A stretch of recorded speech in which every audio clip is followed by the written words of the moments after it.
Hello दोस्तों, स्वागत है आप सभी का हमारे YouTube चैनल इंसान की दुख में। फिर से हम आ चुके हैं एक नई वीडियो के साथ।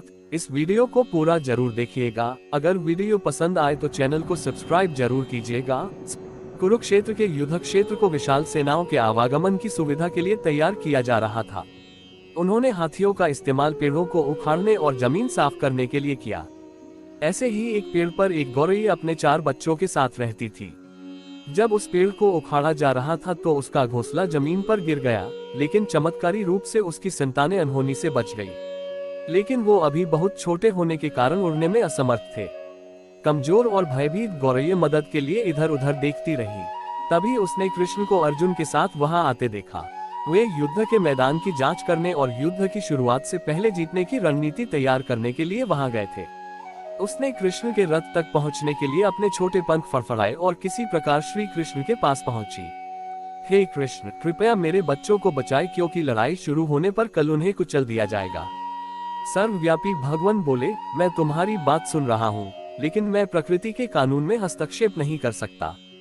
गौरैया ने कहा, हे भगवान, मैं जानती हूँ कि आप मेरे उद्धार करता है। मैं अपने बच्चों के भाग्य को आपके हाथों में सौंपती हूँ। अब यह आपके ऊपर है कि आप उन्हें मारते हैं या उन्हें बचाते हैं। काल चक्र पर किसी का बस नहीं है। श्री कृष्ण ने एक साधारण व्यक्ति की तरह उससे बात की, जिसका आशय था कि वहां ऐसा कुछ भी नहीं था जिसके बारे में वो कुछ भी कर सकते थे। गौरैया ने विश्वास और श्रद्धा के साथ कहा, प्रभु, आप कैसे और क्या करते हैं वो मैं नहीं जान सकती। आप स्वयं काल के नियंता हैं, यह मुझे पता है। मैं सारी स्थिति एवं परिस्थिति एवं स्वयं को परिवार सहित आपको समर्पण करती हूँ। भगवान बोले, अपने घोंसले में 3 सप्ताह के लिए भोजन का संग्रह करो। गौरैया और श्री कृष्ण के संवाद से अनभिज्ञ अर्जुन गौरैया को दूर भगाने की कोशिश करते हैं। गौरैया ने अपने पंखों को कुछ मिनटों के लिए फुलाया और फिर अपने घोंसले में वापस चली गई। 2 दिन बाद शंख के उद्घोष से युद्ध शुरू होने की घोषणा की गई। कृष्ण ने अर्जुन से कहा कि अपने धनुष और बाण मुझे दो। अर्जुन चौंका, क्योंकि कृष्ण ने युद्ध में कोई भी हथियार नहीं उठाने की शपथ ली थी। इसके अतिरिक्त अर्जुन का मानना था कि वही सबसे अच्छा धनुर्धर है। मुझे आज्ञा दें भगवान, अर्जुन ने दृढ़ विश्वास के साथ कहा, मेरे तीरों के लिए कुछ भी अभेद्य नहीं है। चुपचाप अर्जुन से धनुष लेकर कृष्ण ने एक हाथी को निशाना बनाया, लेकिन हाथी को मार के नीचे गिराने के बजाय तीर हाथी के गले की घंटी में जा टकराया और एक चिंगारी सी उड़ गई। अर्जुन ये देखकर अपनी हंसी नहीं रोक पाए कि कृष्ण एक आसान सा निशान चूक गए। क्या मैं प्रयास करूं? उसने स्वयं को प्रस्तुत किया। उसकी प्रतिक्रिया को नजरअंदाज करते हुए कृष्ण ने उन्हें धनुष वापस दिया और कहा कि कोई और कार्रवाई आवश्यक नहीं है। लेकिन केशव, आपने हाथी को क्यों तीर मारा? अर्जुन ने पूछा।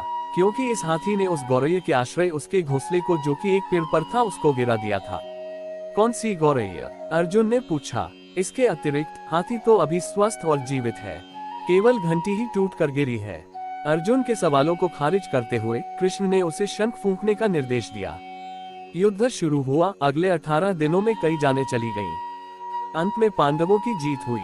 एक बार फिर कृष्ण अर्जुन को अपने साथ सुदूर क्षेत्र में भ्रमण करने के लिए ले गए। कई शव अभी भी वहां हैं जो उनके अंतिम संस्कार का इंतजार कर रहे हैं। जंग का मैदान गंभीर अंगों और सिर्फ बेजान सीढ़ियों और हाथियों से अटा पड़ा था। कृष्ण एक निश्चित स्थान पर रुके और एक घंटी जो कि हाथी पर बांधी जाती थी उससे देखकर विचार करने लगे। अर्जुन, उन्होंने कहा, क्या आप मेरे लिए ये घंटी उठाएंगे और इसे एक तरफ रख देंगे? निर्देश बिल्कुल सरल था, परंतु अर्जुन के समझ में नहीं आया। आखिरकार विशाल मैदान में जहां बहुत सी अन्य चीजों को साफ करने की जरूरत थी, कृष्ण उसे धातु के एक टुकड़े को रास्ते से हटाने के लिए क्यों कहेंगे? उसने प्रश्नवाचक दृष्टि से उनकी ओर देखा।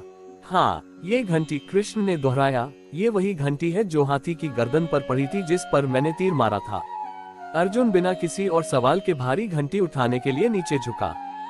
जैसे ही उन्होंने इसे उठाया, उसकी हमेशा के लिए जैसे दुनिया बदल गई। 1, 2, 3, 4 और 5 4 युवा पक्षियों और उसके बाद एक गौरैया उस घंटी के नीचे से निकले। बाहर निकल के माँ और छोटे पक्षी कृष्ण के इर्द गिर्द मंडराने लगे एवं बड़े आनंद से उनकी परिक्रमा करने लगे। 18 दिन पहले काटी गई एक घंटी ने पूरे परिवार की रक्षा की थी। मुझे क्षमा करें हे कृष्ण, अर्जुन ने कहा, आपको मानव शरीर में देखकर और सामान्य मनुष्यों की तरह व्यवहार करते हुए मैं भूल गया था कि आप वास्तव में कौन हैं। आइए हम भी तब तक इस घंटी के नीचे विश्राम करें जब तक ये हमारे लिए उठाई ना जाए।